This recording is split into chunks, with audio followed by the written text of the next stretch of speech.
Perfeito. Boa tarde a todos. Me chamo Ana Carolina Pereira Soares Faria, sou pesquisadora do Museu do Café e estarei mediando a roda de conversa. Antes de mais nada, gostaria de agradecer a presença de todos aqueles que se interessaram por esse evento, especialmente aos especialistas convidados. Vamos a alguns avisos antes de iniciarmos de fato. O evento está sendo gravado, as falas ficarão registradas e posteriormente vamos colocar o vídeo no YouTube do museu. No começo de cada fala, irá circular pelos comentários uma lista de presença. Aqueles que queiram o certificado, pedimos que preencham a lista para envio posterior da declaração de presença. Um outro aviso é que a gente vai mutar todos os microfones ao começo da roda, exceto pelos participantes, para que possamos garantir um evento que discorra da melhor forma possível, sem tomar muito do tempo previsto do evento. Cada convidado terá aproximadamente 20 minutos em suas falas. Reservamos os 10 minutos finais para perguntas e comentários. Encerramos os informes. Explicarei um pouco agora sobre a proposta dessa conversa. O Museu do Café busca tratar do produto a partir de uma perspectiva ampla em seus diferentes aspectos, sociais, econômicos e culturais. Há algum tempo, buscamos abordar o processo de produção e comercialização através da ótica dos trabalhadores. Recentemente, estamos buscando aprofundar esse estudo por meio da investigação do trabalho no porto e os diferentes desdobramentos políticos e culturais decorrentes dessas relações. Através disso, foi escrito o artigo Café, Samba e seus percursos, relações entre a economia cafeira e a cultura afro-brasileira. A gente vai deixar o link do blog, tem vários artigos muito legais relacionados à temática do café, dessa maneira ampla, como a gente conversou, com o intuito de realizar uma discussão sobre o carnaval e o samba na região de Santos, e especificamente sobre o viés do território do Macuco, a gente pensou nessa roda de conversa e trouxe especialistas para que a gente possa fazer essa discussão. Mais uma vez, deixo aqui registrado o meu agradecimento aos pesquisadores que se dispuseram a participar e compartilhar com a gente seus conhecimentos. Também a equipe do setor educativo que está realizando esse apoio técnico aqui com a gente, a Júlia Mussalan, e a equipe, e também pelo apoio técnico que estão prestando, né? A todos que se interessaram em estar aqui com a gente, mais um agradecimento. Sem mais delongas, para compor o evento, estão aqui conosco o professor historiador Odair José Pereira, formado pela Universidade Católica de Santos, mestrando em História pela Unifesp, também produtor cultural formado pelo SENAC. Autor do livro Não Somos Bandidos, a História da Escola de Samba X9 e coautor do repertório de fundos para a História da Escravidão em Santos. Também realiza o projeto Roteirafo Santos, um roteiro a pé que destaca a contribuição da população negra para a formação cultural e histórica da cidade. A historiadora Bruna Barbosa, pesquisadora no coletivo Memórias do Samba Santista e no Instituto Histórico e Geográfico de Santos, formada em Comunicação Social, História, Memória e Imagem, com mestrado em História pela UFPR. Atua em projetos de pesquisa sobre a história de movimentos sociais e culturais, com destaque para a publicação de livros sobre revoluções e cultura. E no campo da fotografia, registrou eventos culturais como o Samba no Bar Folia, a Congada da Lapa e o trabalho de artistas negros em Curitiba. Em Santos, desenvolveu o projeto Janelas de Santos e colaborou com o Clube do Choro e o coletivo Ojubá. Por fim, Letícia Olevegen, depois você me fala se eu acertei o nome, Letícia, mestranda no programa interdisciplinar em Ciências da Saúde pela Unifesp, pesquisadora sobre memória, cultura e culinária afro-brasileira e cinema. Integra o Comitê Técnico-Científico do Observatório Alimentar e Nutricional da cidade de São Paulo e participou da produção executiva do projeto Quem Ocupa, Cuida, do movimento Sem Teto do Centro, com a cozinha da ocupação da 35ª Bienal de Arte de São Paulo. Passo a fala ao primeiro convidado de hoje, o Odair José Pereira. Oi, boa tarde Ana, boa tarde Bruna, boa tarde Letícia, boa tarde a todos que estão presentes, boa tarde ao Museu do Café também por essa iniciativa. É importante penso eu que é importante que instituições de cunho cultural, como o Museu do Café, promovam atividades como essa, em que a gente possa olhar para a nossa cidade, olhar para a cultura cultura popular da nossa cidade, para a cultura moderna da nossa cidade, para a economia da cidade e como a cidade se construiu aí ao longo do tempo, especialmente durante o século XX, que eu acho que é por onde nós hoje vamos passear um pouquinho, né, Ana? É, então, vou começar a minha fala. Posso começar? Posso ir para o primeiro slide? Aí o tempo começa a contar agora, né? Isso? Beleza, sim, Tempo dos 20 minutos. sim, vamos Pode colocar os me slides. sinalizar. Tá. Pode ir me sinalizando, que aí eu vou vendo também aí a questão do tempo.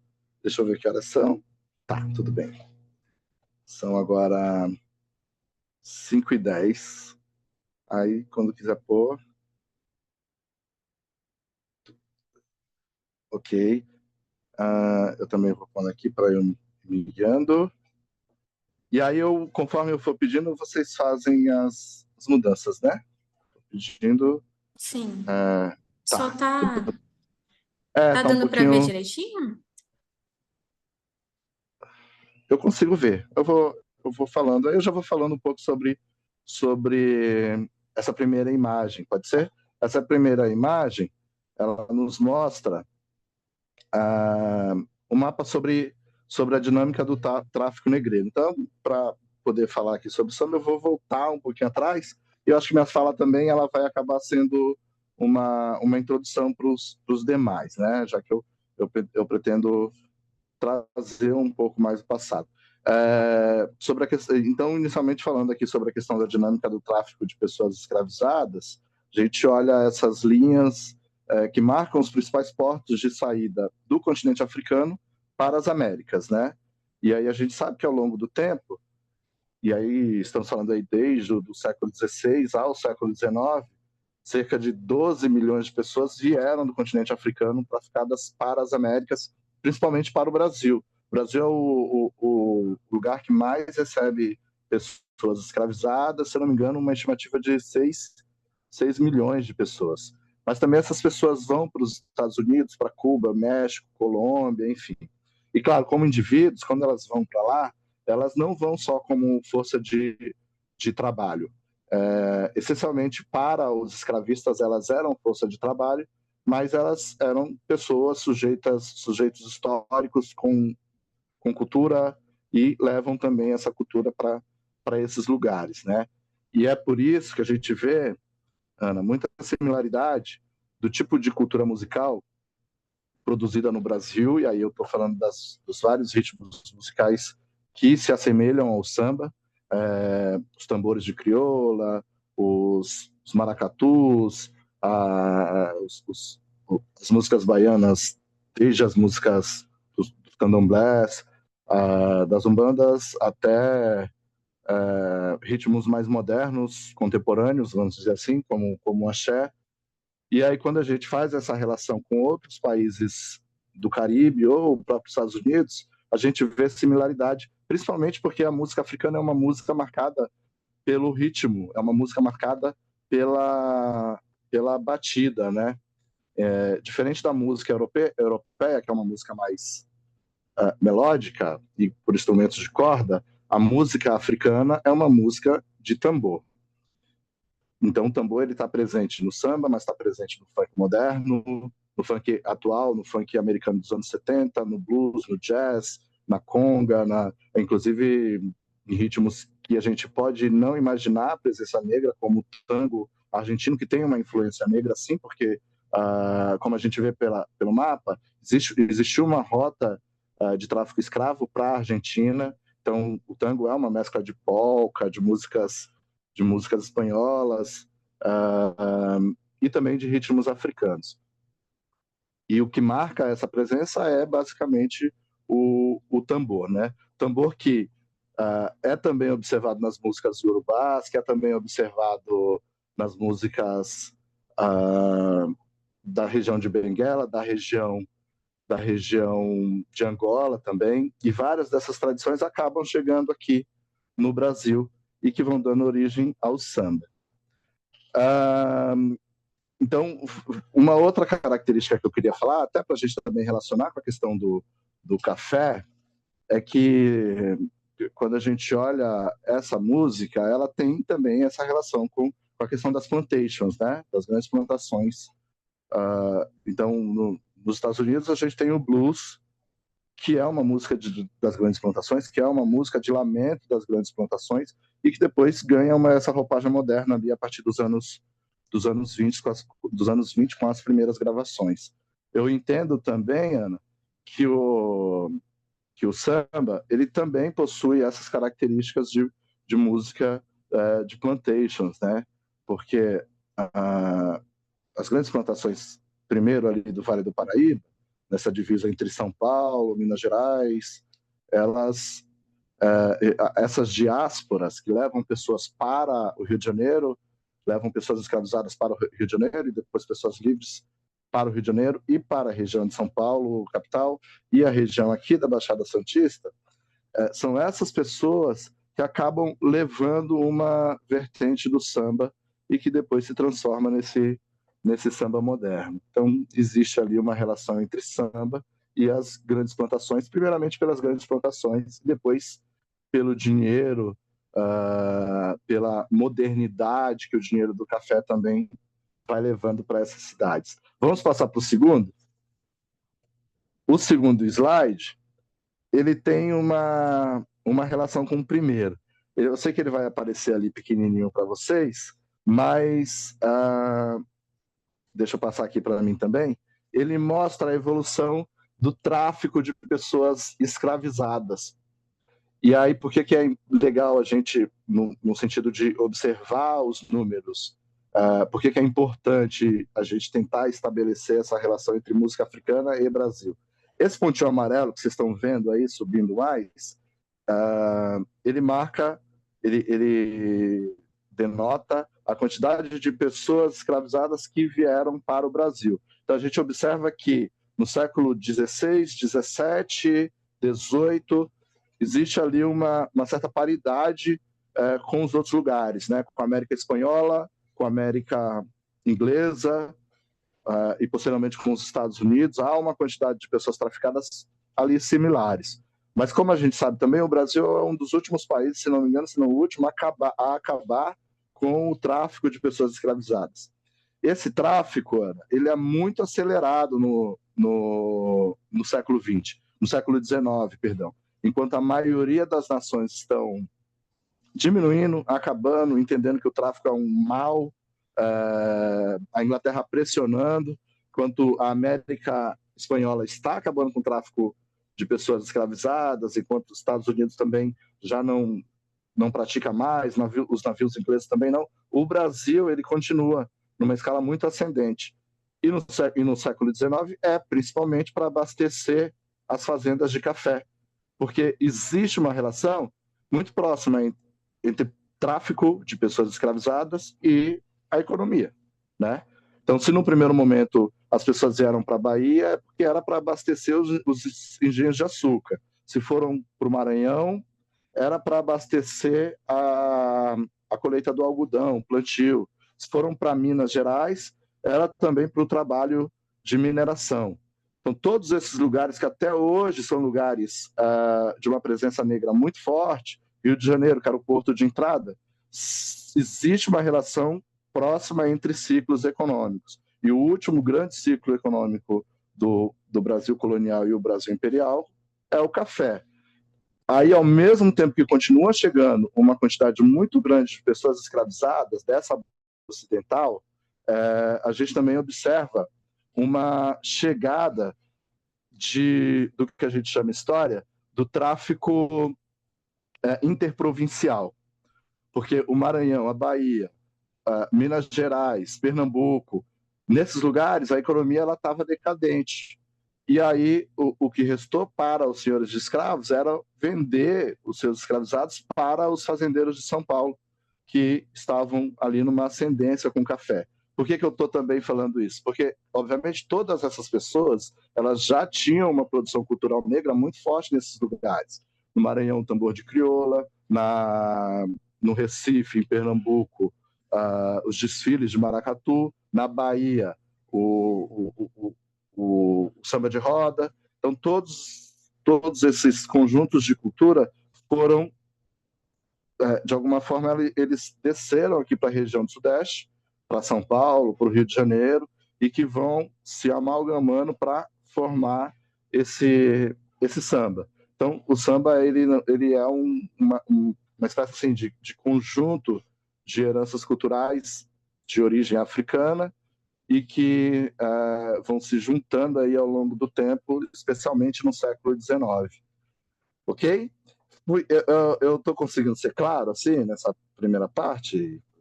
Assim. Então, tá bom. Então, agora eu vou sair um pouco dessa questão dos dados e vou trazer uma imagem que traz um pouco aqui mais para a nossa região, para a cidade de Santos. A gente pode ir para o próximo, então, tá?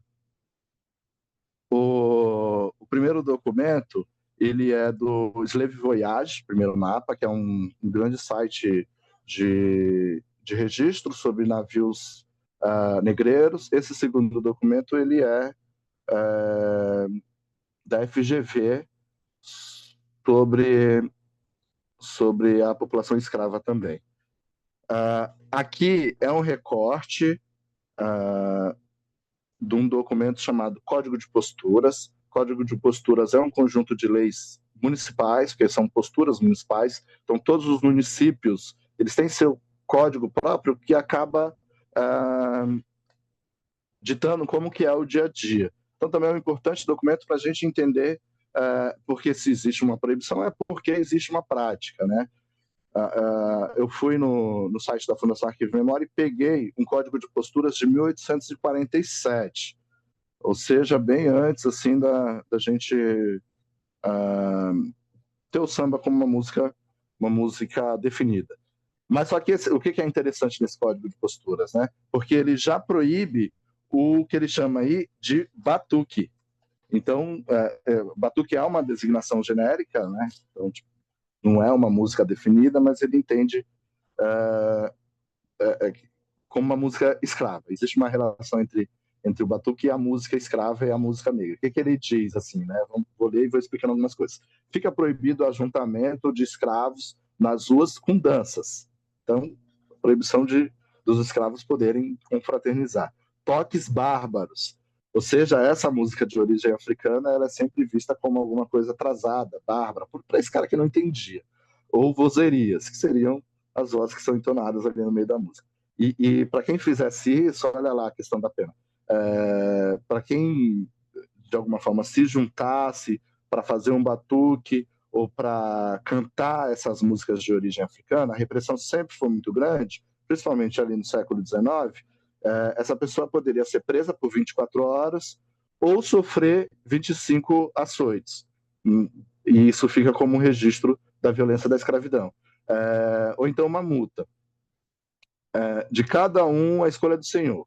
Quaisquer outros espetáculos, como tangéres sonoros, bailes ou danças decentes, então o cara já estabelece ali o que seria, o que é proibido, o que é permitido. O decente, obviamente, nessa visão desse cara, é a música de origem europeia, são os bailes de máscaras, é isso que ele vê como decente, não a música de origem africana.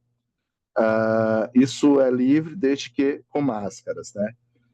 Por que também acho importante a gente trazer esse dado? Primeiro, para dizer que Santos tem uma tradição de cidade de cultura africana, já que ela sempre, ao longo do tempo, recebeu pessoas escravizadas, sempre, mesmo em comparação com o estado de São Paulo, sempre teve um número de africanos livres, descendentes de africanos, que a gente chama de crioulo, ou africanos traficados, já que aqui era um porto, sempre teve um número acima da média estadual. E aí, com certeza, várias tradições africanas foram sendo mantidas aí ao longo do tempo, por meio dos festejos ou dos ajuntamentos das pessoas negras, que com certeza aconteciam aqui na cidade ou nas imediações da cidade, né, quando eram possíveis. A gente tem registros de capoeiras, inclusive, de lutas de capoeiras, de brigas de pernadas aqui do século XVIII e século XIX. Isso vai, claro, dando à cidade um certo corpo, um conjunto de pessoas que entende a herança negra, que sabe tocar, que está presente nas festas negras da cidade. Vamos ao próximo. E aí, essas são imagens bastante conhecidas para quem estuda a história da cidade, e isso, claro, vai desembocar nos quilombos da cidade. A cidade tem dois principais quilombos, que é o quilombo do Pai Felipe e o quilombo do Jabaquara. O quilombo do Jabaquara é o mais importante, é o que agregava uma quantidade de pessoas maior. E essa é uma foto do que restou do quilombo do Jabaquara, uma foto do começo do século, Ana. Esse quilombo ele teria sido transformado numa espécie assim, de casebres, enfim. E aí, o que tem de interessante é que, quando eu comparo essa imagem do quilombo de Jabaquara com as senzalas do Vale do Paraíba e das fazendas de café, elas guardam a mesma identidade arquitetônica. Ou seja, qual que é a conclusão que eu tiro daí? Que quem construiu, quem tinha como memória sobre construção, são as pessoas que vieram desses lugares, assim como o Vale do Paraíba, que é um lugar muito conhecido pelo jongo do Vale do Paraíba. E também nessa proximidade aí com o Rio de Janeiro, enfim. Então, existe sempre uma troca cultural entre as pessoas que já estavam aqui e com pessoas que vão chegando e que vão, de alguma forma, introduzindo novos instrumentos de música, novas produções culturais e novos modelos arquitetônicos. Porque quando a gente olha, por exemplo, Ana, para o quilombo seiscentista, ou os quilombos do Zumbi dos Palmares, eles não têm essa similaridade. Primeiro que eles eram quilombos muito distantes da relação com as pessoas brancas. Eles eram quilombos fortificações, enquanto os quilombos daqui, eles tinham essa proximidade, eles não eram fortificações. As pessoas que se abrigavam no quilombo procuravam trabalho na região portuária da cidade, era ali que elas conseguiam seu sustento, ou em roças ali próximas ao quilombo. E aí um dos quilombos também é o do Pai Felipe. A gente tem uma coisa meio mítica em relação ao Pai Felipe, uma origem não muito bem definida. Alguns falam que ele era africano de nascimento, outros que veio de fazendas do café do interior. O que a gente sabe é que ele tinha um quilombo ali no que hoje é a CET, e os registros, a gente tem um livro de memórias do Vitorino, que, se não me engano, é de 1913. E aí, nesse livro de memórias, ele fala sobre o quilombo do Pai Felipe e fala que era esse lugar de batucada, esse lugar onde se reuniam as pessoas negras e muitas vezes outras pessoas da cidade que queriam assistir essa cultura que, para esse cara branco que escreveu essa história, era uma cultura exógena, bárbara. Inclusive, ele usa esse termo, danças bárbaras, ou seja, não vi ainda com essa visão de música nacional que o samba vai construir depois.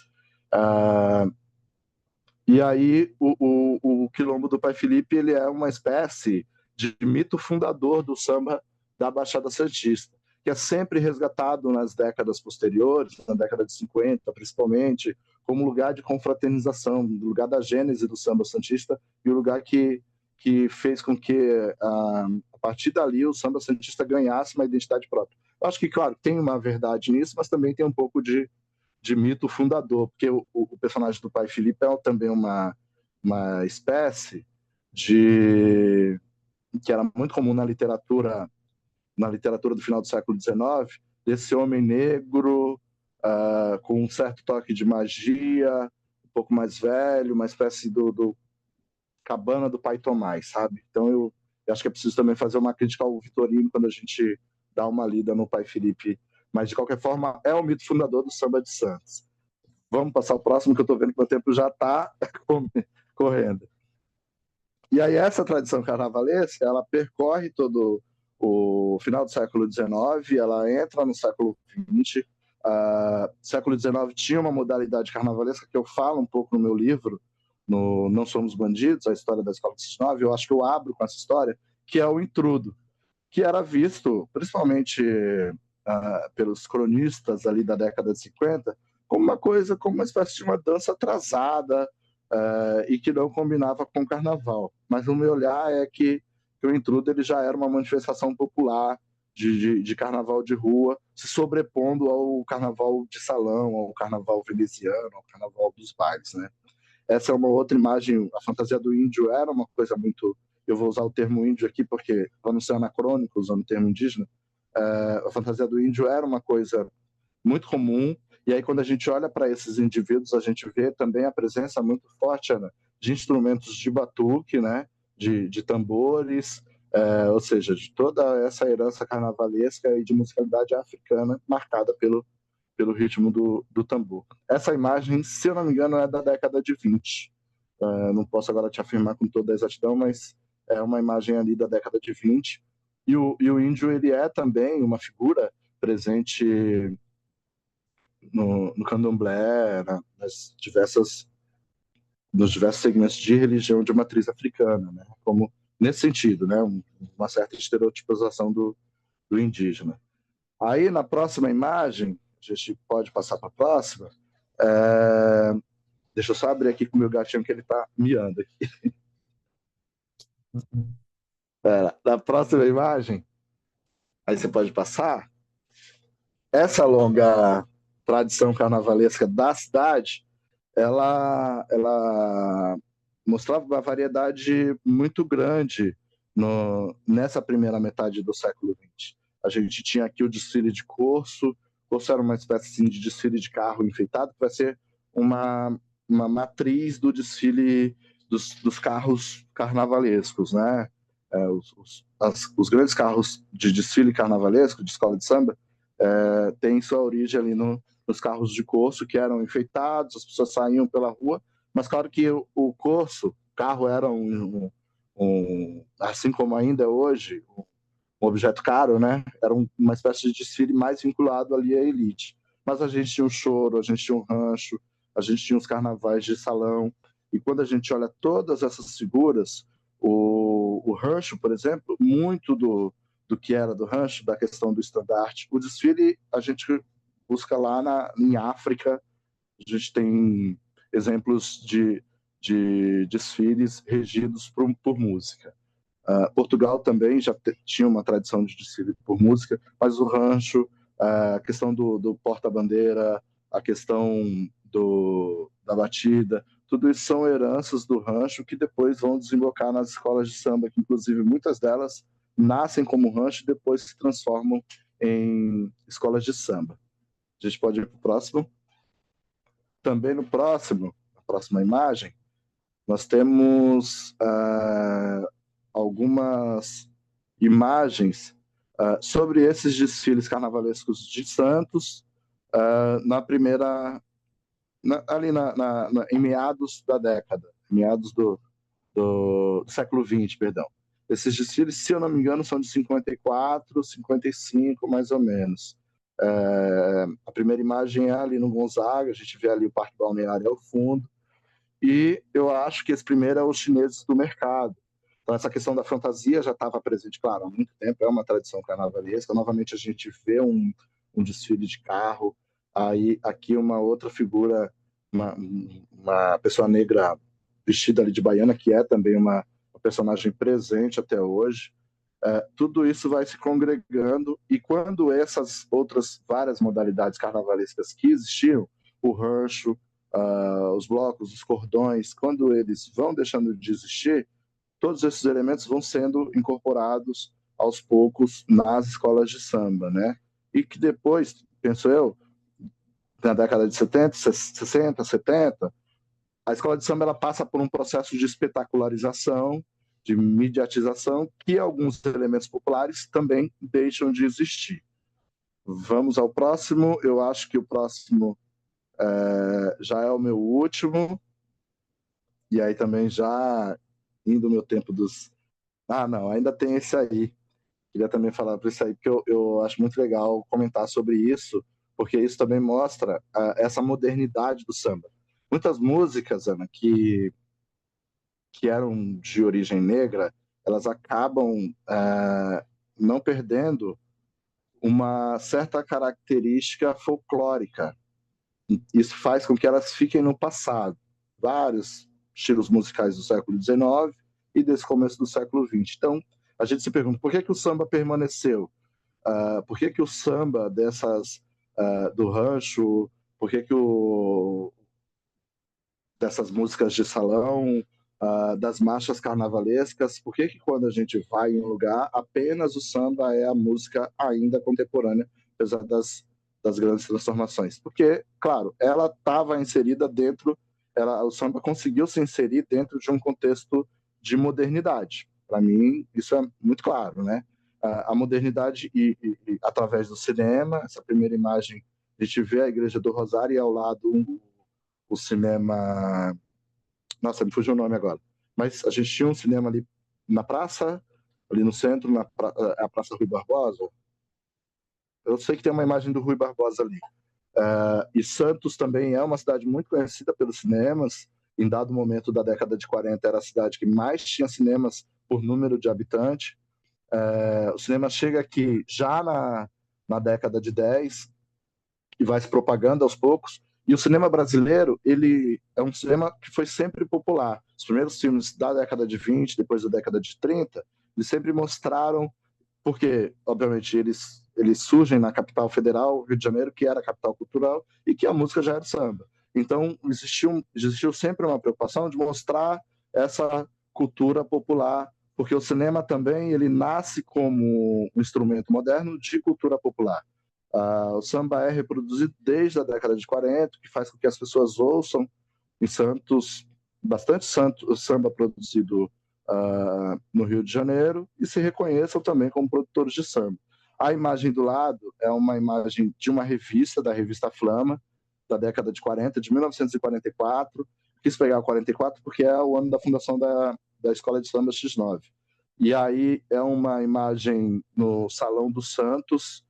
Existia esse carnaval de salão, de músicas carnavalescas, das músicas, das marchinhas carnavalescas também. E o Santos ele tinha uma característica mais popular dentre os salões. Tinham os salões mais elitizados, salões mais voltados a alguns grupos étnicos, como os de origem árabe, libanesa, português, os espanhóis. Alguns desses prédios ainda permanecem hoje. Aqui do lado eu trouxe a imagem de um jornal, essa imagem é do Diário de Santos, que era um jornal ligado aos Diários Associados, de um cara chamado Assis Chateaubriand, que tinha jornal pelo Brasil inteiro. E o Diário sempre cobriu muito bem Carnaval de Santos, mandando cronista para os barracões das escolas de samba. Esses cronistas falavam sobre o dia a dia da escola de samba. Tinham também excelentes escritores, excelentes cronistas. A Rosinha Mastrangelo, a que eu adoro, assim, escrevia muito bem sobre carnaval. E também o rádio. Santos também tinha uma quantidade de rádios importante, que produziam cantores. Isso tudo se juntando convergia para que o samba se tornasse, já na década de 30, a principal música.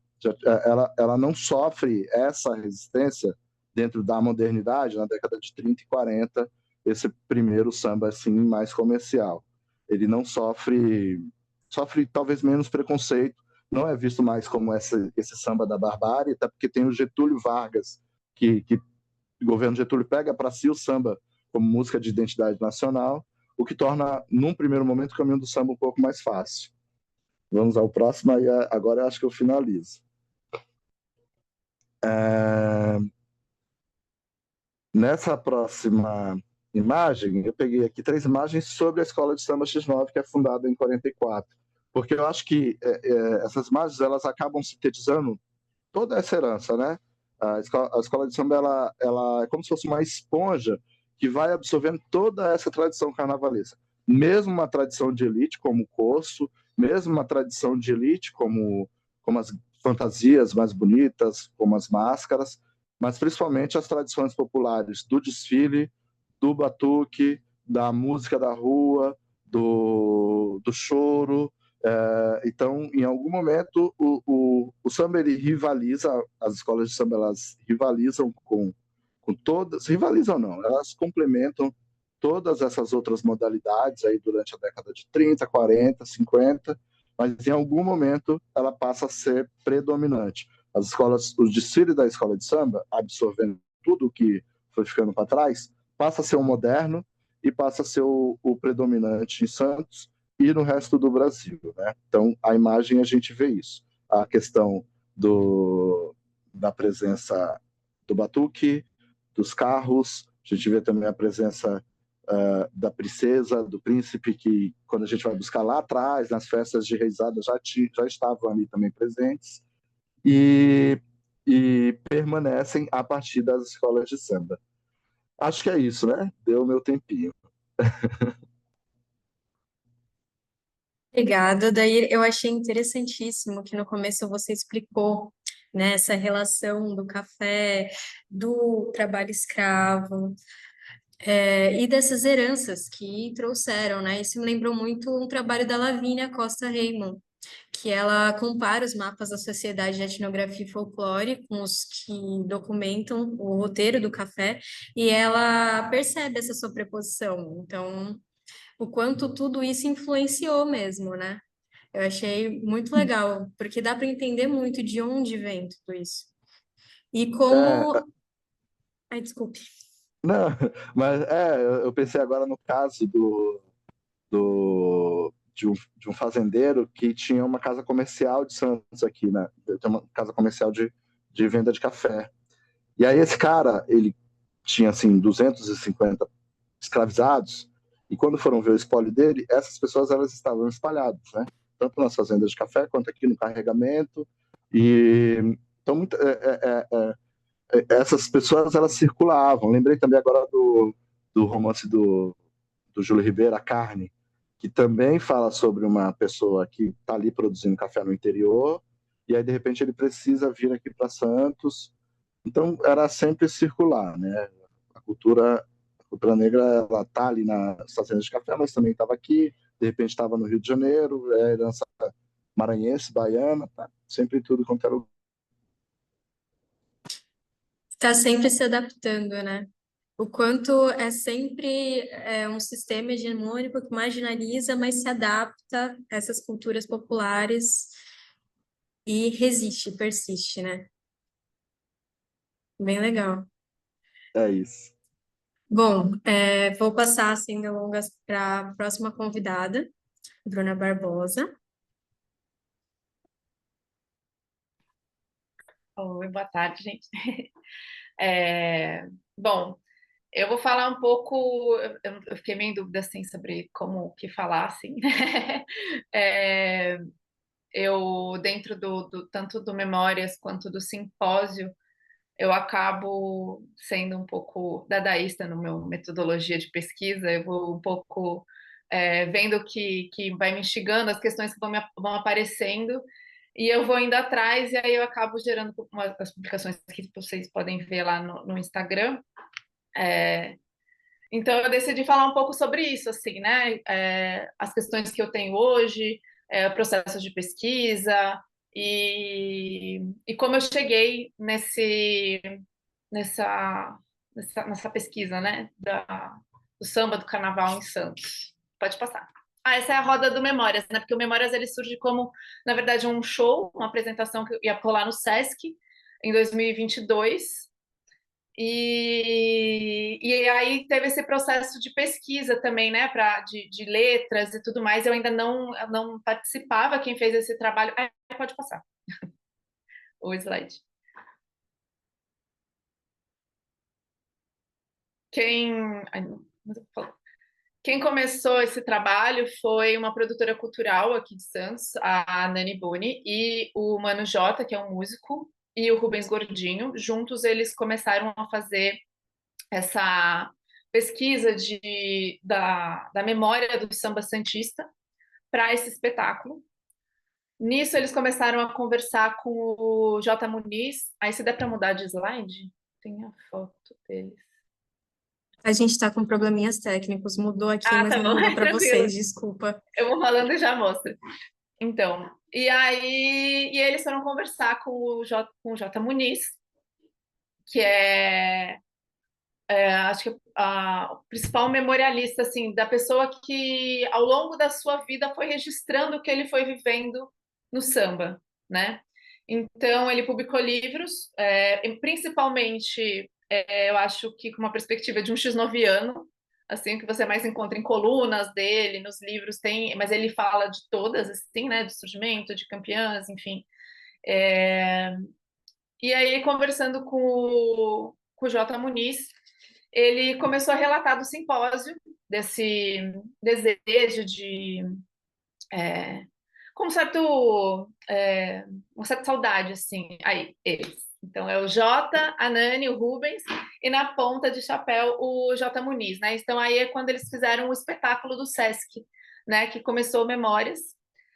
E aí, eles tiveram o desejo de retomar esse evento, né? O simpósio. E aí, nisso eu estava trabalhando com digitalização dos jornais antigos de Santos e vi as publicações do simpósio da década de 60. Então, um evento que surge em 1966 em Santos, organizado pelo J. Muniz e pelo jornalista Olavo Rodrigues. E aí eles viram e me chamaram para começar essa pesquisa. E aí eu comecei a me aprofundar nesse tema, já me interessava, né? Já tinha publicado isso porque era uma coisa que me interessava. Mas, como de fato eu peguei como uma pesquisa com, né, mais para aprofundar mesmo, né? Então pode mudar.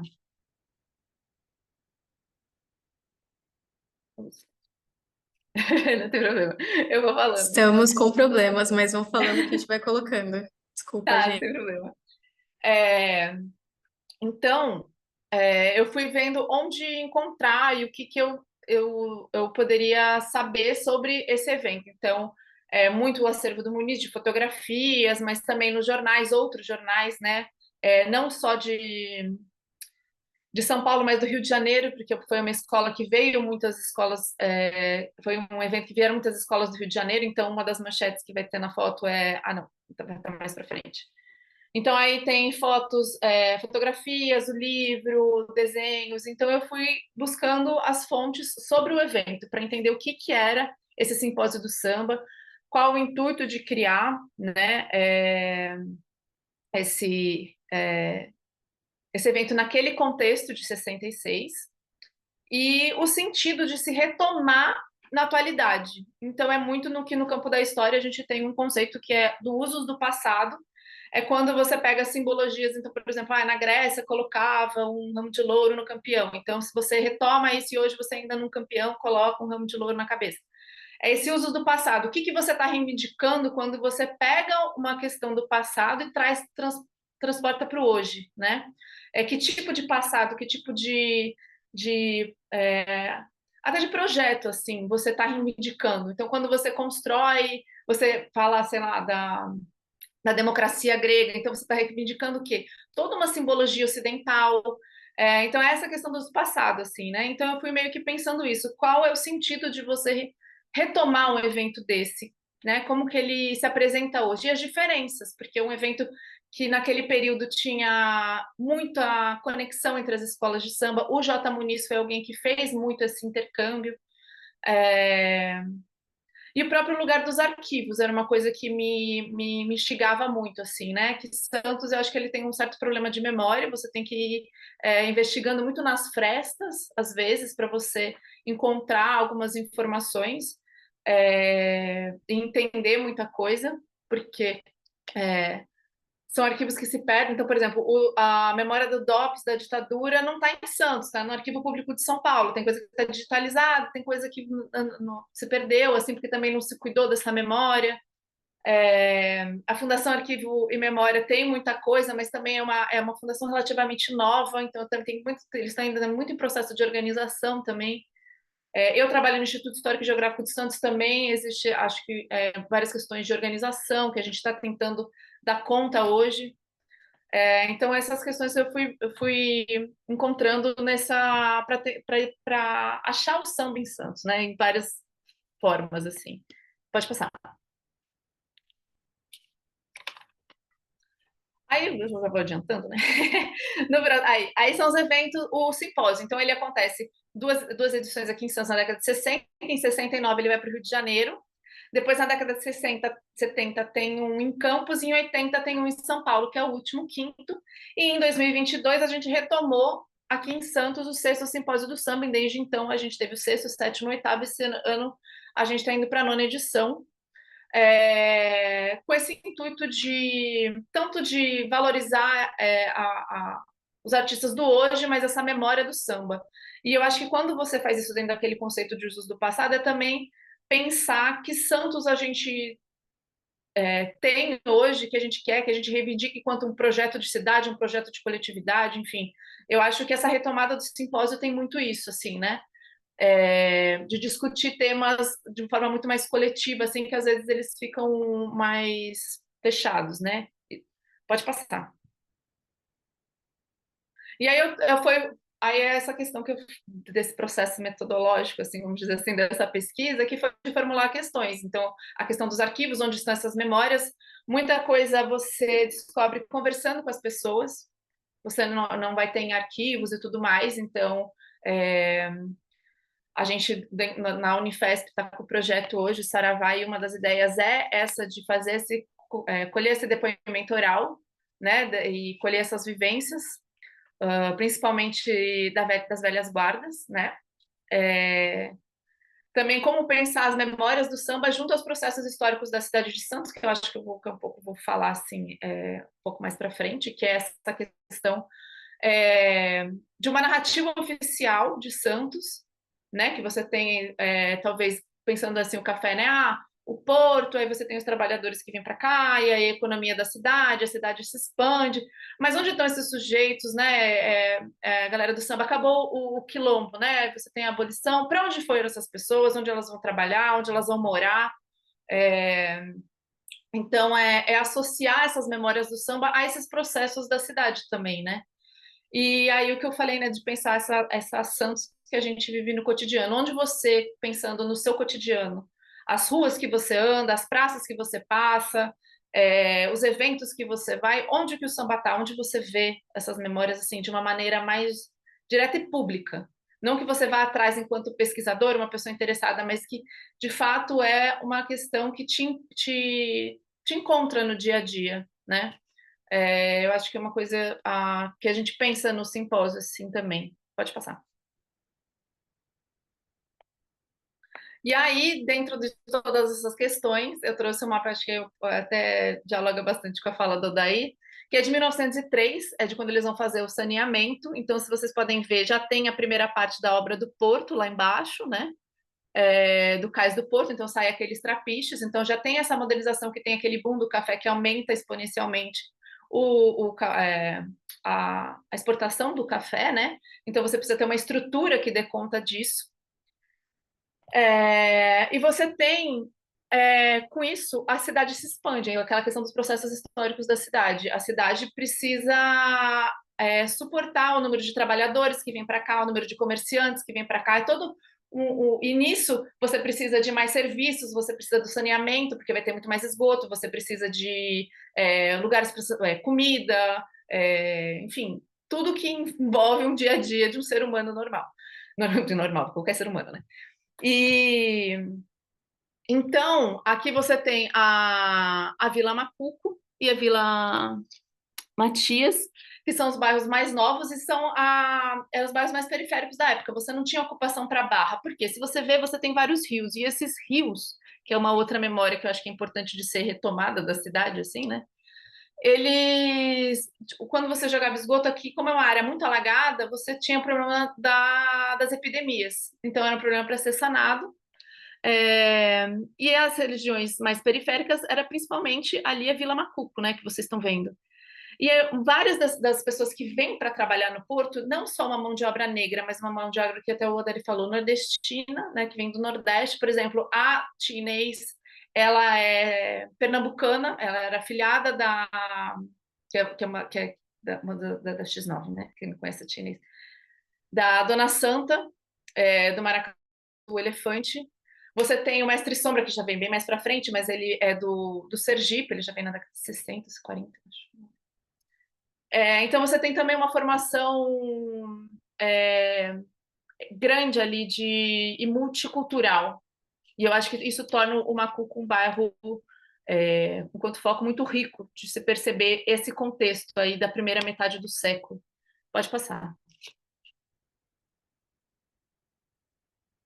Então, aqui a gente tem uma imagem de 1905, então é ainda quando está no começo desse processo, a gente pode ver que tem os outeirinhos, você ainda tem a praia ali, que depois a terra faz o terminal dos outeirinhos, aqui no canto, eu apontando aqui na doida.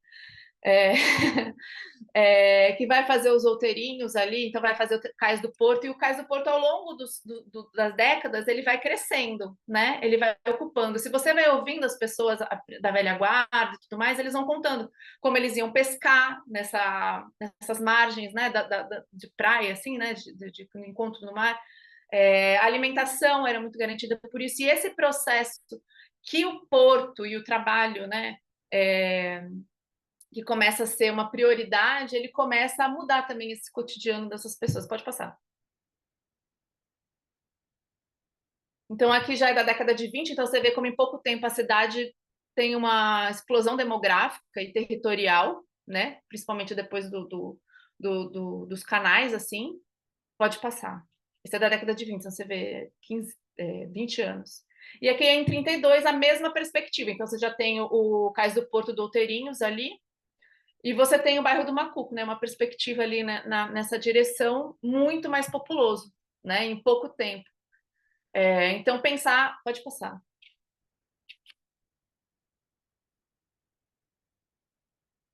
Não tem problema.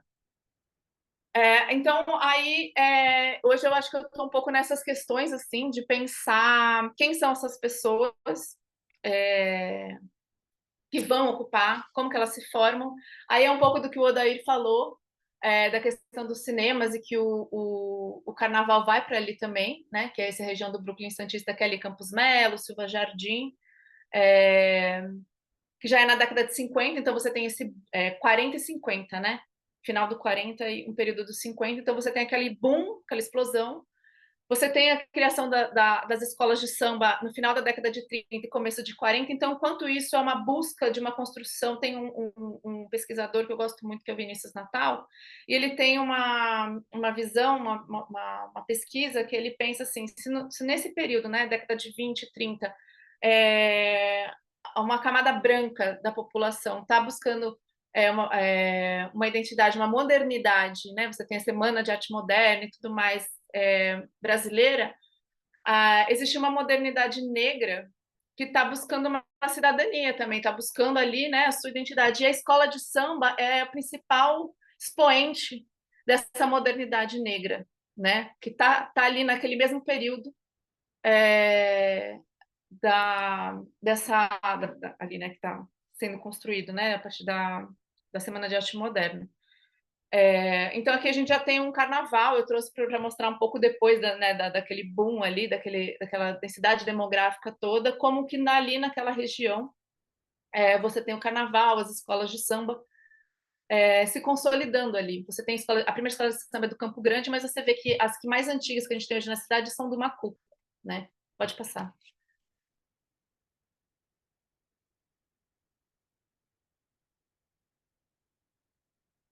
Deixa eu lembrar. Aí na década de 60 a gente tem o simpósio. Aí vocês me avisam do tempo, hein, gente, que eu vou devagar. Você tem o simpósio. Então, aí que entra também um pouco da minha pesquisa, né, de entender por que naquele contexto o J. Muniz e o Olavo Rodrigues decidem criar esse evento, né? Você tem no Brasil essa...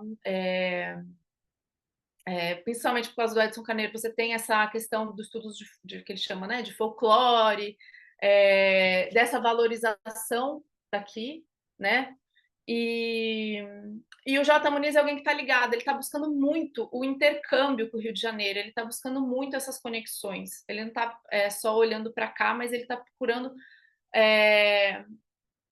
algo muito coletivo e mais amplo. E aí vem a ideia do simpósio, de chamar pessoas. Então, aqui você tem um jornal do Rio de Janeiro, Luta Democrática, anunciando a vinda do Império Serrano. Embaixo é da tribuna, né, colocando Santos como essa capital do samba. Né, o simpósio começa já à noite. Então, na década de 60, o primeiro simpósio é em 66, você já está nesse momento, né?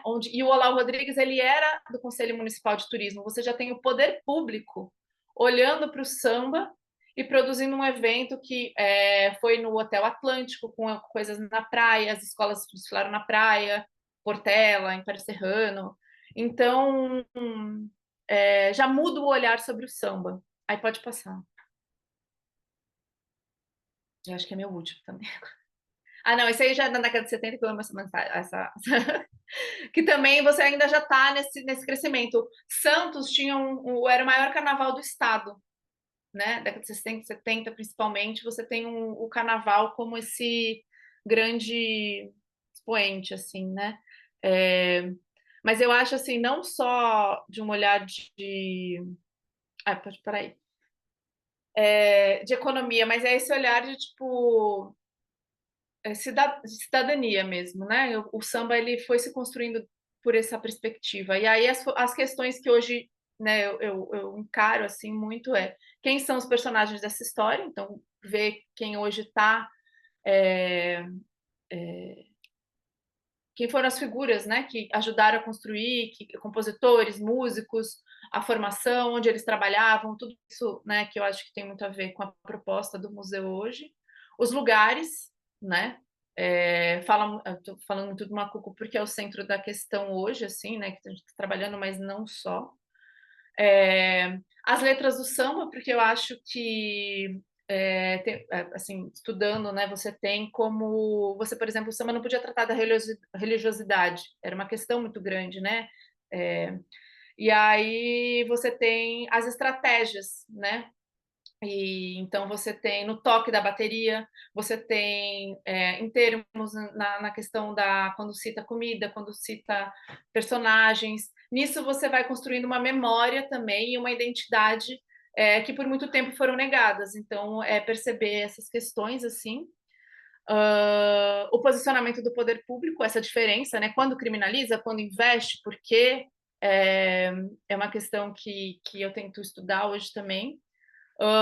E aí essa questão, como o samba negocia, como ele cria estratégias, eu acho que puxando mais para hoje, por exemplo, eu sei que eu fiz um recorte grande, mas é mais um panorama geral assim que eu fui enfrentando ao longo do processo, é pensar, por exemplo, quando ficou sem carnaval, né?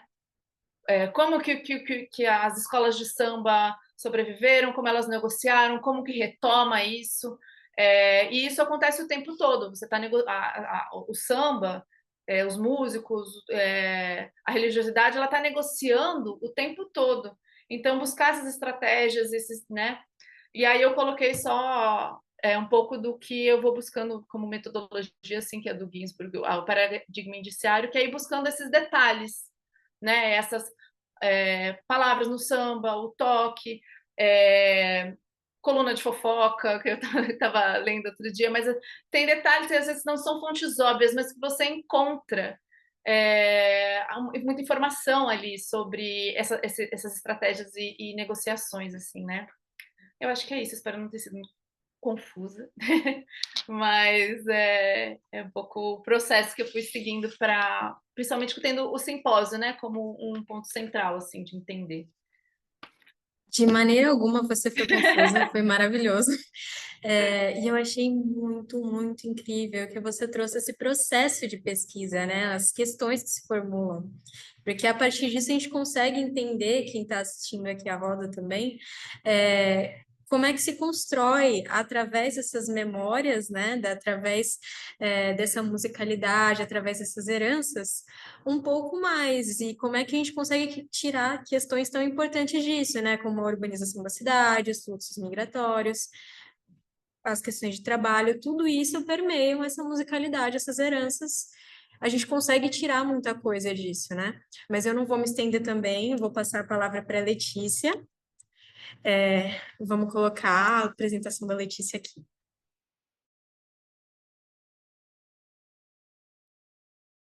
Oi, pessoal, boa noite já, né? Acho que já virou o horário. Muito feliz aqui que está participando, ainda mais seguindo assim, a fala do Odair e da Bruna, que eu acho que agora a gente vai ter um exemplo assim nesse espaço-tempo que eles foram construindo, né, dos últimos séculos até hoje. E eu vou falar basicamente do meu processo de pesquisa hoje, que a gente aborda a tradição oral da Dona Helena, né, Helena Monteiro da Costa, que diz muito sobre resistência, sobre passos que vêm de longe, que constroem a família, né, na Rua da Liberdade, que é também o Macuco, que o pai trabalhou no Porto. Então a gente tem algumas coisas que dá para amarrar com tudo que já foi dito. E essa foto, acho que foi do meu primeiro dia de encontro com ela, assim, desses, porque tem as imagens marcam muito, né? Os gestos marcam muito também. Então, dos pés que nos trouxe até aqui, e que nos possibilita maneiras de vida, né? Maneiras de existência e de liberdade, que eu acho que é a grande voga, assim, da pesquisa. Acho que se der para passar.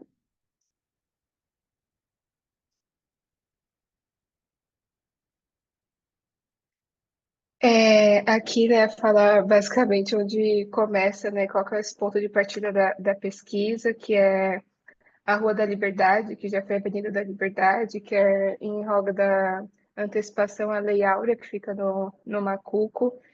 Santos como que já foi tida, né, como a Terra da Liberdade, que conseguiu abrigar muitas pessoas livres em luta por essa tão dita liberdade, né? E aí, quando a gente começa os estudos e conhece a figura do seu Anísio, né, José da Costa, que é o seu maninho, que é o pai da tia Helena, que constrói a sua vida em torno de conseguir de conquistar essa liberdade. Então, ele é um angolano que foi escravizado no Brasil, trabalhou em lavoura de café, depois conquista a liberdade, trabalha como sacador no porto. Então, a gente consegue ter um exemplo de tudo que o Odair e a Bruna acabou de trazer para a gente, né?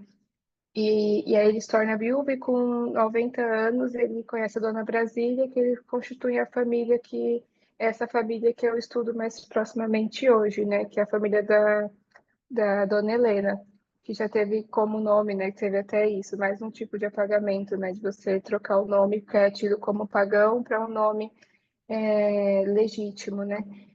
E eu acho que dá para passar a foto.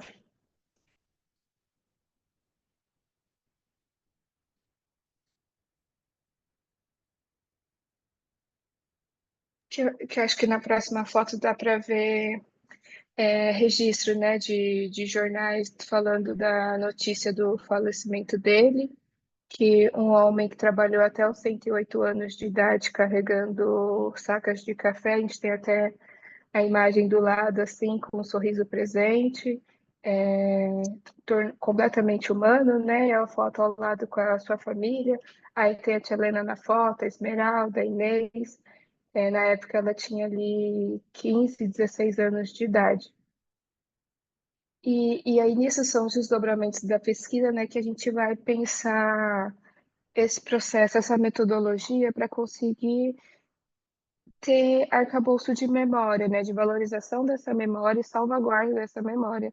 Porque a memória é poder, quem contém esse poder é que vai ditar se, mais uma vez, se o negro é humano o suficiente para estar vivo ou não, né? Que eu acho que essa é uma grande coisa que a gente tem que ter marcado, que não era para existir esse senhor com 110 anos de idade que ainda trabalhava e constituiu uma família. É sempre bom ter. Eu sempre trago isso de volta assim marcado, que não era para existir. Então, já que existe, quais as estratégias que essa família e tantas outras populações, tantas outras pessoas, minha própria família, etc., traz para conseguir estar vivo hoje e reivindicando liberdade, né? Que eu acho que essa é a grande fala da Tia Helena, né? Quando a gente começa o nosso processo de tradição oral, né? De buscar a oralidade dela, buscar as falas dela para falar sobre a vida. Acho que dá para passar a próxima. Aí aqui é quando começa os nossos encontros. Agora eu vou falar mais especificamente de como que se deu esse processo, né, de pesquisa. A gente tem a vontade de ouvir dessas memórias, sabendo que ela foi uma cozinheira, uma grande cozinheira assim de mão cheia.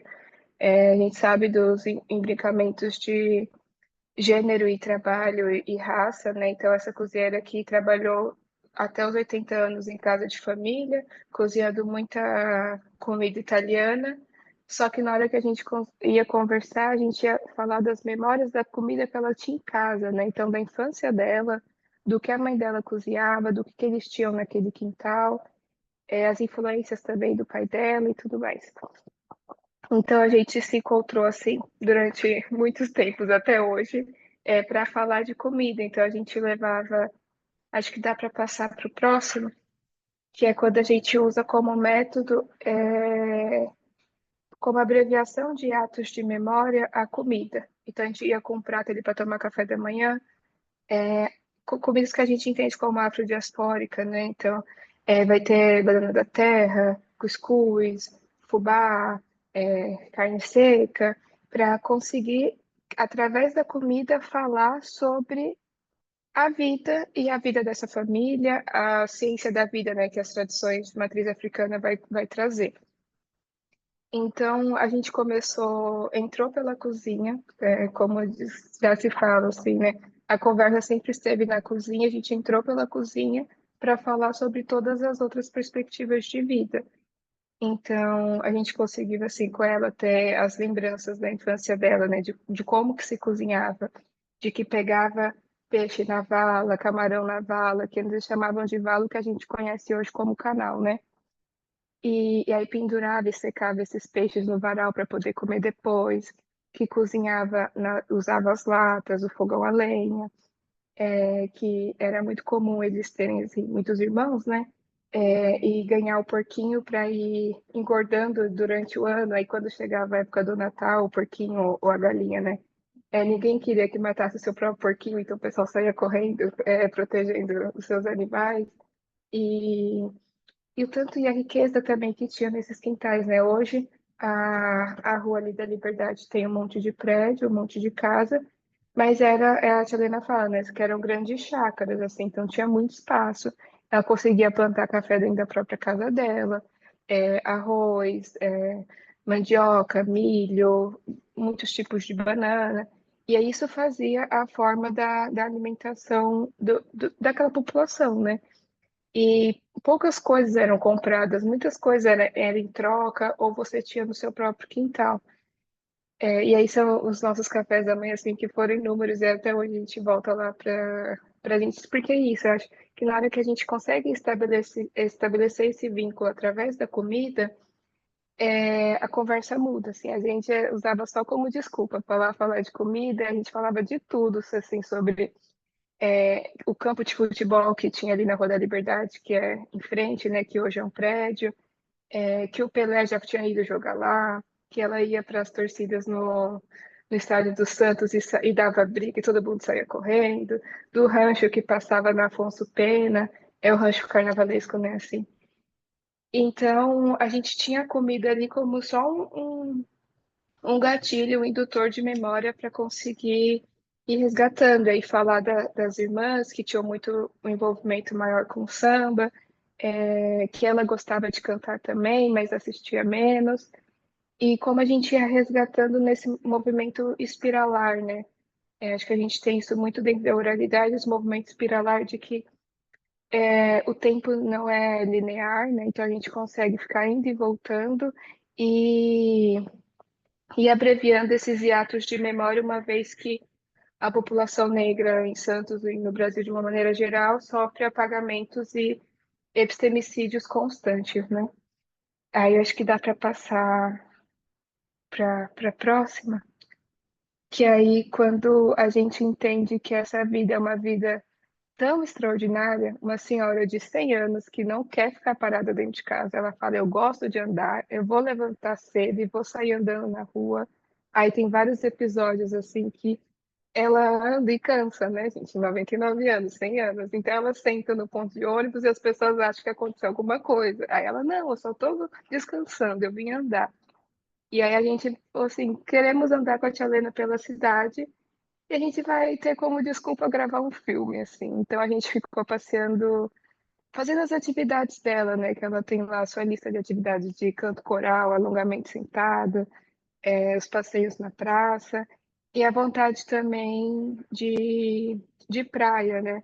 que uma das grandes perguntas assim dessa pesquisa, né, que identidade afro-caiçara é essa, né, como que a gente tem conseguido construir? E aí, ó, pelo óbvio, também vai passar pela praia, né? Então a gente teve um momento de reunir com crianças que representavam a família e passar um dia inteiro na praia para ter essa chance mesmo de estar na praia ali com ela, assim. E foi muito importante, assim, a alegria dela de estar ali participando e tudo mais. É um, eu acho que é um grande ensinamento mesmo de liberdade desse corpo poder existir, se expressar da maneira que lhe é interessante, assim. Acho que dá para passar. E aqui foi na hora que a gente viu que tinha juntado já um repertório específico da alimentação, assim, né? Então, das receitas que ela foi contando pra gente que tinha dentro da casa dela, da família dela, o que tinha plantado naquele quintal, como que se comia, aonde que se comia, quais os festejos que tinha ali, né, que eram celebrados, a gente foi testar isso, assim, testar as receitas, colocar as receitas em prática e dar para ela provar, porque a gente sempre já levava uma coisa pronta, que a gente tirava da nossa cabeça. Agora não, a gente está mostrando aqui o que a senhora nos contou esse tempo todo. Que aí foi o momento que a gente apresentou ano passado no simpósio da Unifesp, né? O cafezinho com a tia Helena. E assim, uma das imagens mais emblemáticas assim que eu tive a chance de estar participando, que é o momento que ela entra na universidade, né? Que é tido. A gente tem academia ainda muito longe da população, né? Os conhecimentos não são populares, tem todo um estigma da academia.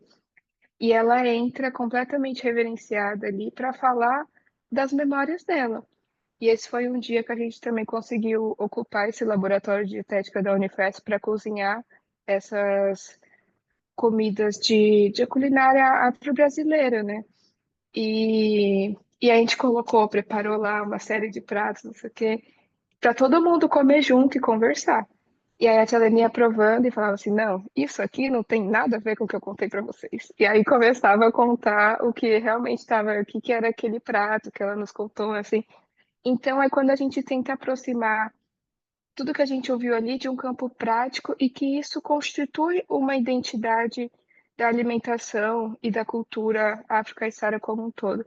Acho que a próxima imagem é essa também de um outro ângulo do dia do cafezinho com a tia Lena, que ela pôde estar ali falando e ensinando os mais jovens. Acho que esse é um esforço grande assim do nosso grupo de pesquisa, né, do Saravá, que é como fazer esses elos da tradição oral ser intergeracional, né? Então, os mais jovens aprendendo com os mais velhos e os mais velhos ensinando os mais jovens é o nosso grande esforço, assim. Acho que dá para passar. Ah, chegou agora. Esse vídeo foi o dia do lançamento do livro Comida de Bamba, não sei se dá para ver, que foi na quadra da X9. É, ainda que seja uma antropologia portelense, né, que o livro ele vai se debruçar muito, o livro da Tamires, claro, né, com o João, se debruçar, né, numa escola de samba do Rio, mas a gente também consegue extrapolar para pensar as nossas coisas aqui com a X9, com a Brasil na cidade. Aí acho que dá para a gente ouvir.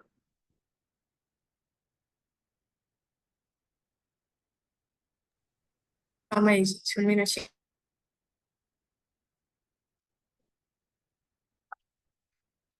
Vocês conseguem ouvir? Eu não estou conseguindo. Não.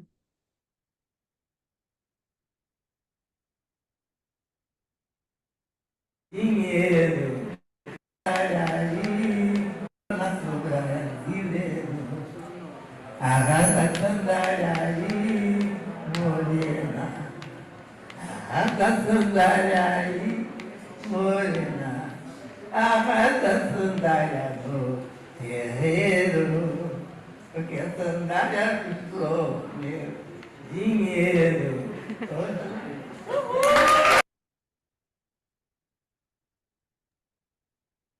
gente. Viu? Esse é um trechinho, assim, que ela sempre traz esse trecho, assim, com a gente, quando a gente está conversando e entra para falar sobre carnaval e tudo mais, que também nos mostra que também nos mostra a possibilidade dela estar ali, né, na quadra da X9, com todos presentes e ela ocupando esse espaço também, né, que é um espaço da formação do que a constitui como uma mulher de 100 anos. Aí eu acho que.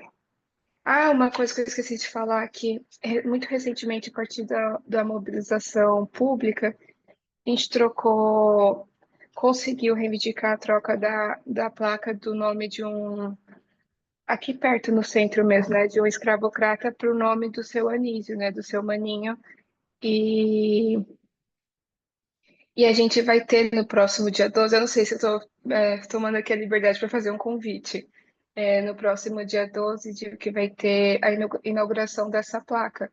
Então, a gente vai estar com a tia Lena, vai ter toda a fala da família, a velha guarda da X9, que vai ser em um sábado, né, no meio da tarde, às 15 horas, para conseguir estar celebrando essa reivindicação também de memória, né? Ainda mais hoje, que a gente pensar que hoje é o dia 25, né, 25 de março, que é um dia, eu acho que, assim, que é bom ter marcado como um dia de reivindicação de memória de pessoas que foram escravizadas e passaram pelo o comércio transatlântico de escravizados, né? Acho que a gente não pode perder isso também de perspectiva. E é isso. Agora, muito obrigada, pessoal. O museu também, a figura da Ana, do Odair, da Bruna. Obrigada, Letícia. Bom, eu adorei, eu achei muito incrível a utilização da comida enquanto resgate de memória mesmo, né? A comida evoca a memória, né? E a fala que você disse, para mim, casou muito com o que a Bruna apresentou, assim. A gente tem algumas lacunas de cotidiano e que muitas vezes a gente consegue diminuir elas através da história oral, né? Através desses relatos, através das conversas. Vou abrir para perguntas, antes de mais nada, perguntas e comentários. Alguém tem alguma pergunta?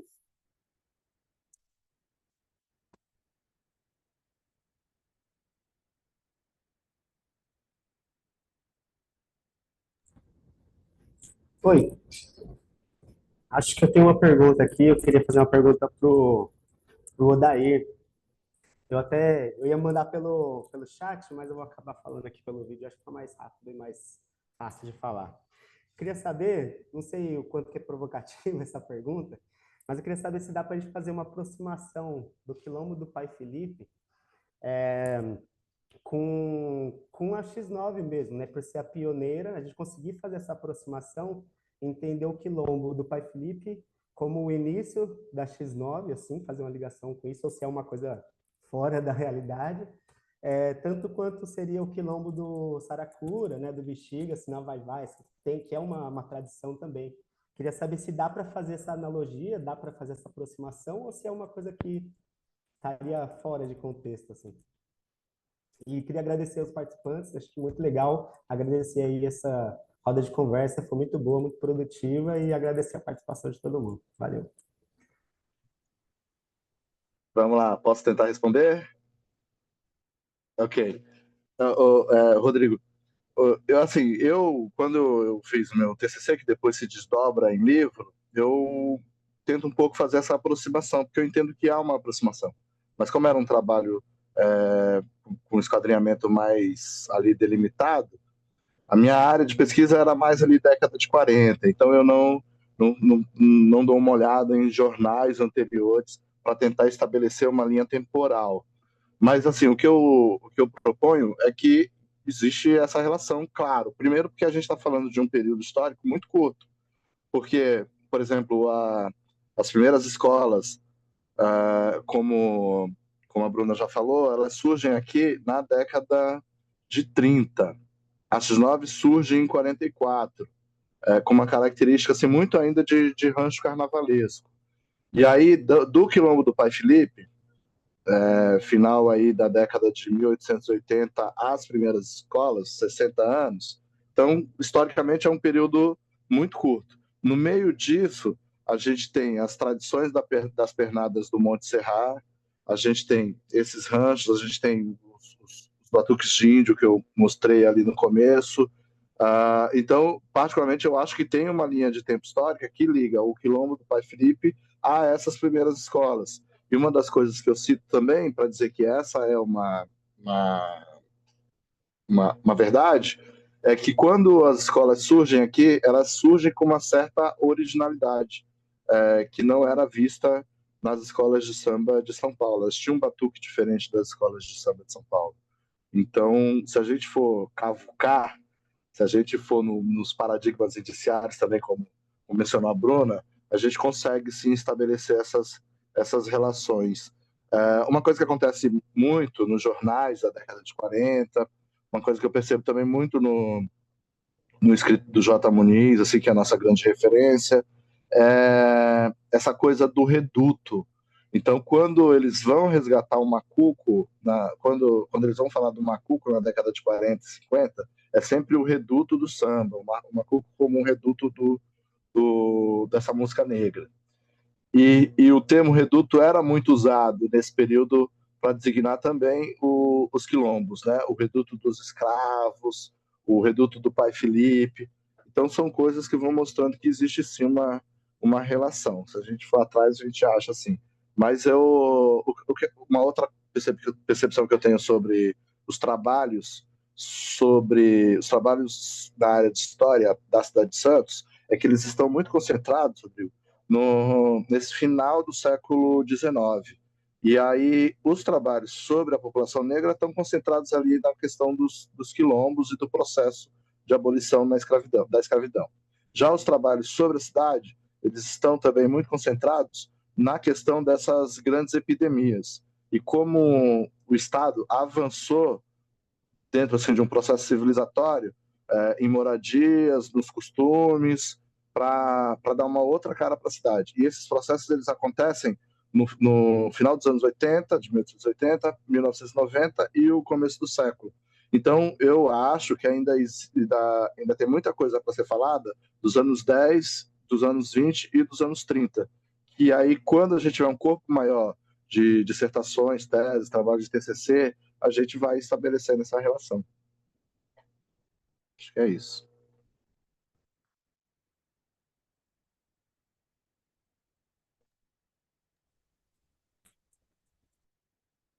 Vou direcionar uma pergunta aqui para Letícia. Muito obrigada, Dair. Letícia, você falou muito também sobre o quanto essas receitas elas evocavam mesmo algumas memórias, né? Você conversou sobre as trocas, sobre o fato das pessoas plantarem o café dentro de casa, fazerem as suas plantações. E isso a gente estudou também muito recentemente aqui no museu, na Fala Bastos, em consumo, né? O quanto um alimento, um produto, ele pode dar tanta informação assim para a gente sobre usos, costumes, alimentação. Eu queria saber um pouquinho do que a dona Helena falou sobre o maninho. Se ela fala um pouquinho sobre o trabalho dele, se ela fala um pouquinho sobre os costumes dentro de casa, que você comentou com a gente, mas eu gostaria de saber um pouco mais ainda, se possível. Eu acho que tem, acabei de perceber que eu nem falei, né, da questão de que dá para ver o sol, porque ela sempre diz isso, assim, pra gente estar ali tomando café com ela, né? Que ou o nosso café tá muito forte e que o dela não é assim. E aí ela mostra assim pra gente, ó, meu café dá pra ver o sol, é bem clarinho, que é esse café que ela aprendeu a tomar com o pai dela. Então ela conta que tinha trabalho também que sobrava para eles, né? Então, de ajudar levar café para casa, ajudar de algum modo em sacar, ou de como aqueles sacos também serviam para outras coisas depois dentro de casa. E, e as memórias dela, assim, é sempre, eu acho que tem uma ligação afetiva, né, porque é a família dela, mas é do campo do trabalho, acho que não tem por que a gente romantizar isso, né? Então, é disso do esforço, de trabalhar, de que esse café colocava dinheiro em casa, que possibilitava eles de comprar poucas coisas que precisava fora de casa, e que dentro de casa ele dava trabalho. Então, você tem todo o processo de torra, né? Ela fala, "Ah, a gente ficava um mês para conseguir tomar esse café, que aí você vai torrar, aí tem os movimentos do pilão que ela mostrava pra gente, e tem um jeito certo, a gente usava até, ela conta, né? Peneira de pedreiro para conseguir assoprar esse café, e depois a gente tomar com, com garapa, com açúcar, né? Que isso também, ele é bem docinho. Eu acho que também dava pra pensar dessa cor mais clara dele pela qualidade que era aquele café também, né? Hoje a gente vai ter outros acessos e qualidades até por conta das comercializações e afim. Então, esse momento para ela que era muito sagrado, que de manhã, com a família dela, tomava-se o café preto, clarinho, com açúcar e às vezes tipo algum tipo de farinha ou a mandioca ou a banana, assim. Então essa é o café que inaugura o dia, né, desse que dá para ver o sol. Eu gosto também de ficar mais com essa mensagem também poética, né, longe da glamorização disso, mas de que esse café nos possibilite enxergar a luz desse dia e enxergar a liberdade que era conquistada a partir desse trabalho com café, né? É, eu acho que é por aí, assim. Obrigada, Letícia. E eu tenho uma pergunta, uma última pergunta, eu juro, eu prometo, que eu vou direcionar tanto a Bruna quanto ao Odair. Vocês chegaram a conversar bastante desse fluxo. Gente, minha dicção chega no momento. Vocês chegaram a conversar bastante sobre esse fluxo migratório. E algo que me chamou muita atenção é sobre a possibilidade dessas trocas culturais nos portos, né?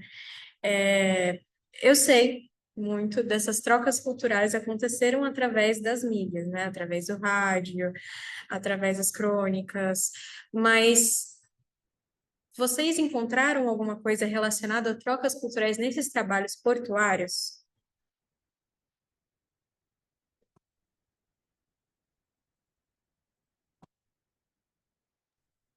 Começa, Bruna, ou eu falo?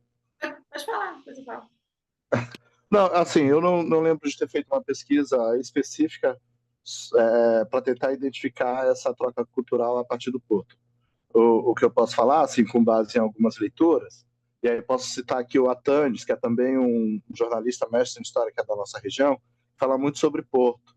E ele fala muito sobre essa questão das trocas culturais portuárias, né?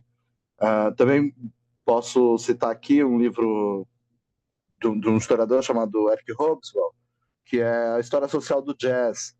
E aí, quando o Eric fala sobre. Ó, o Eric, a intimidade. Quando o Hobsbawm fala do surgimento, por exemplo,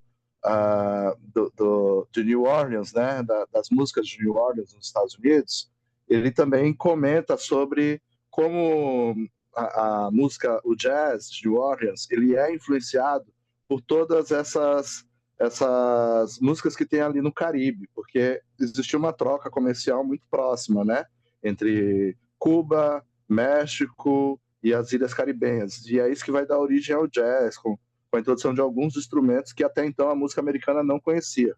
E também essa participação negra. E também, quando eu falei lá atrás sobre a questão da música negra, né? Buenos Aires, que gesta o tango, é uma cidade portuária. Ou seja, via de regra, cidades portuárias, elas têm uma efervescência cultural muito grande. Rio de Janeiro, a nossa principal troca cultural é com o Rio de Janeiro. Porque vamos pensar o seguinte, nessa primeira metade do século, do século XX, né, e durante o século XIX, o grande meio de transporte era o transporte marítimo. Não existia assim uma popularização do avião e nem do transporte por via terrestre. Então as pessoas chegavam do Rio de Janeiro, de Salvador, por via marítima, e aqui também era ponto de pausa, né, de parada. Quando a gente olha para o porto hoje, existe que eu também sou muito crítico em relação a isso, existe uma separação muito clara entre porto e cidade. Parece que são duas entidades que são diferentes, que não conversam. Isso também não acontecia até a primeira metade do século XX, mesmo com a privatização do porto, porque as coisas eram mais fluidas. O navio que chegava aqui demorava muito mais tempo para carregar, aí os marinheiros desciam, iam nos prostíbulos da cidade, um outro trazia algum tipo de disco de um outro lugar, eram navios que também eram navios de passageiros, então a conexão ela era muito mais fluida. E é por isso também que eu acho que isso dava uma cara especial para a música de Santos na metade do século. Essa é a relação com o Rio de Janeiro e, claro, com a música que já existia aqui. Aí, voltando, eu nunca vi muito especificamente isso, mas a partir de algumas leituras, eu entendo que até senso comum, que a relação cidade portuária com cidade portuária seja alguma coisa que exista de uma forma muito forte e que as produções culturais dessa cidade sejam também mais efervescentes. Acho que é isso. Eu acho que assim, o que eu já tive contato, assim, acho que para complementar o que o Odair falou,